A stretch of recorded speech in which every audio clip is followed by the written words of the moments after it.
చల్లని నీరు తాగితే జీవక్రియ కొద్దిగా పెరుగుతుంది. ఎందుకంటే మన బాడీ వేడెక్కడానికి క్యాలరీలు బర్న్ అవుతాయి. అంతేకాకుండా సాధారణ హైడ్రేషన్ కూడా బెనిఫిట్స్ ఉంటాయి. చల్లని నీరు తాగితే ఆకలి తగ్గుతుంది, జీర్ణక్రియ మెరుగవుతుంది, వర్కౌట్ చేయడానికి హెల్ప్ అవుతుంది. దీనివల్ల సరైన ఆహారం వర్కౌట్ రొటీన్కి హెల్ప్ అవుతుంది. అంతేకాని వాటికి ఆల్టర్నేటివ్ అయితే కాదు. చల్లని నీరు తాగుతూ సరైన డైట్ మెయింటైన్ చేసి వర్కౌట్ చేస్తే త్వరగా రిజల్ట్ ఉంటుంది. మనకి ఎప్పుడైనా ఆకలిగా అనిపించినప్పుడు చల్లని నీరు తాగి చూడండి.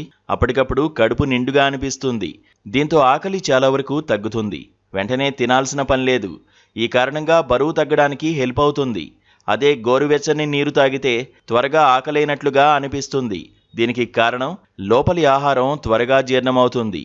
అందుకే చల్లని నీరు తాగడం చాలా ముఖ్యం.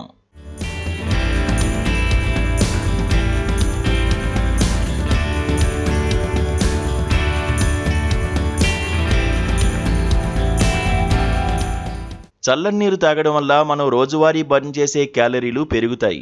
ఎందుకంటే మన బాడీ ఉష్ణోగ్రతకి వేడి చేయడానికి శక్తి ఖర్చు అవుతుంది.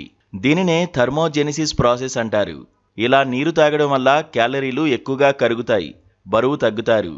సరైన హైడ్రేషన్, బ్యాలెన్స్ ఫుడ్ చాలా ముఖ్యమైనవి. చల్లని నీరు తాగితే క్యాలరీలు ఎక్కువగా కరుగుతాయి.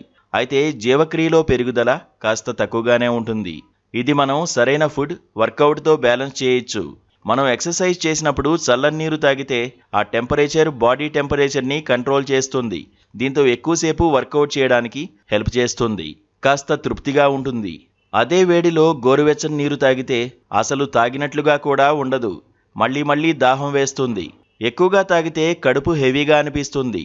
మొత్తంగా న్యూట్రిషనిస్ట్ ప్రకారం వేడి నీరు కంటే చల్లని నీరు తాగడం వల్ల త్వరగా బరువు తగ్గుతారు.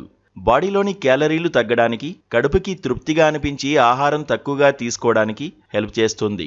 ఈ కారణంగా బరువు తగ్గుతారు. అయితే అలా అని గోరువెచ్చని నీరు మంచిది కాకపోవడం అంటూ లేదు. గోరువెచ్చని నీరు మనకి జీర్ణ సమస్యలు రాకుండా చేస్తుంది. అయితే బరువు తగ్గించడంలో మాత్రం గోరువెచ్చని నీరు కంటే చల్లని నీరు కొద్దిగా ఎక్కువగా హెల్ప్ చేస్తుందని న్యూట్రిషనిస్ట్ చెబుతున్నారు.